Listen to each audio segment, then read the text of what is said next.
পাচারের উদ্দেশ্যে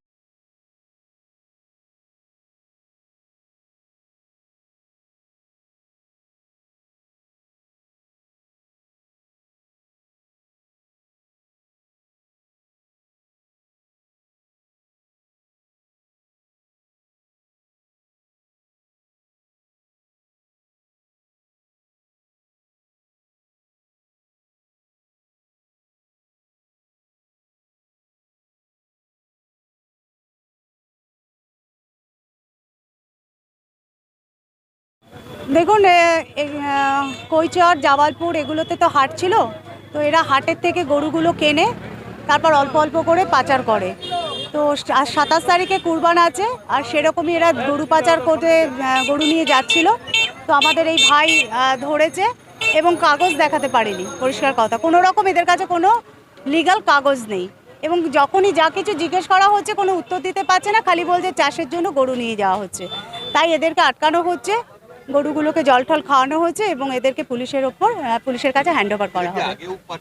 হ্যাঁ, এরা মোটামুটি একটা 3 জন ধরা পড়েছে, তার মধ্যে একজন তো পুরো মানে কেনাবেচার কাজ করে। আমরা জানি বহুদিন ধরে এই র্যাকেটটা চলছে।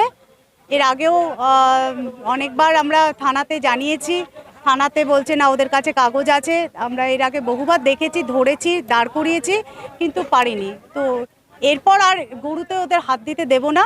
গরু এইভাবে আর পাচার করা যাবে না। হ্যাঁ, থানায় খবর দিয়েছি, গাড়ি আসছে। সীমা ভট্টাচার্য, জেলার সহ সভাপতি। ওই ব্যাপারের কাছে কদমপুকুর থেকে আমরা 5টা গরু কিনে নিয়ে আসি। হ্যাঁ, দুটো চাষ করে বাড়ি থেকে আমরা বিক্রি করি চাষের লেগে। এই নাকাশিপাড়া থানা আমাদের ভবানীপুর বাড়ি। এখানে তোমাকে ধরলো কেন? হ্যাঁ, এখানে ধরলো কেন? ধরলো বলছে গরু পাচার করে নিয়ে আসছো, আমাকে এটাই বলছে। আমরা তো কিনে নিয়ে আসছি।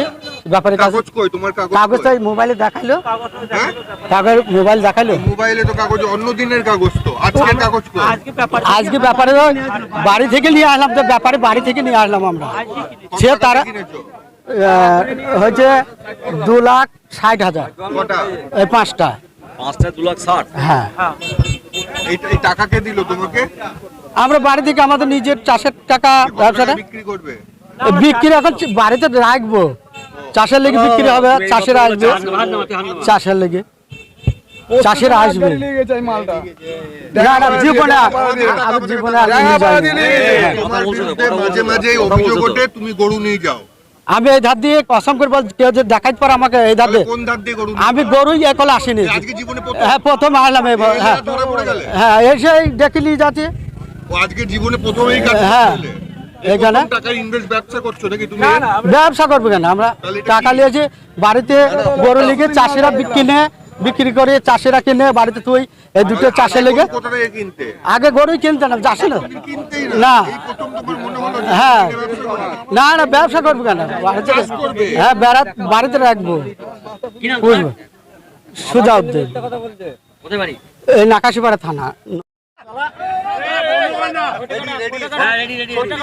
দাদা আমায় বললো যে 5টা গরুতে নিয়ে যাবে। আমি বললাম 2,000 টাকা লাগবে, বলে 1500 টাকা দেবো। ওই জন্য আমি আসলাম। আমি কেরালায় থাকি, আমি ভোটে বাড়ি আইছি ভোট দিতে। তুমি কি করো? কেরালায় প্লাস্টারে কাজ করি। এখানে কি গাড়ি চালাচ্ছিলে? না, আমায় বললো যে গরু কটা দিয়ে আসবি। কে বলেছে? আমরা এরা কিনেছে, আমাকে বললো 1500 টাকা দেবো, দিয়ে আসবি গরু 3টে 5টা। আমাকে বললো গরুগুলো কোথায় নিয়ে যাচ্ছিল? নদিয়া নিয়ে যাবে তোর গ্রাম, করবে? চাষ করবে বলে নিয়েছে। এখন চাষে গরু লাগে নাকি? চাষ তো আমাকে এই বলে নিয়েছে, আমাকে এই বলে কাজে নিয়েছে। জানো তুমি কি আমি কিছু জানি না, আমি শুধু জানি যে আমি ঘাটে দিয়ে পালিয়ে আসবো। 1500 টাকা পাবো। কত টাকা দিলে? পুলিশকে না, পুলিশ পয়সা নেয়নি। আজ থেকে পুলিশ না, পয়সা নেয়নি। গরুগুলোর দাম কত নিল? গরুগুলোর দাম ওনারা জানে, আমি জানি না। থেকে নিয়েছো? আমি কদমপুকুর থেকে নিয়ে আসলাম। কাগজ একটা আগে সপ্তাহে বেশ মঙ্গলবারে কেনা, সে কাগজ আমায় দিয়েছে। এনারা জানে, আমি জানি না। তোমার নাম কি? আমার নাম রহিম শেখ।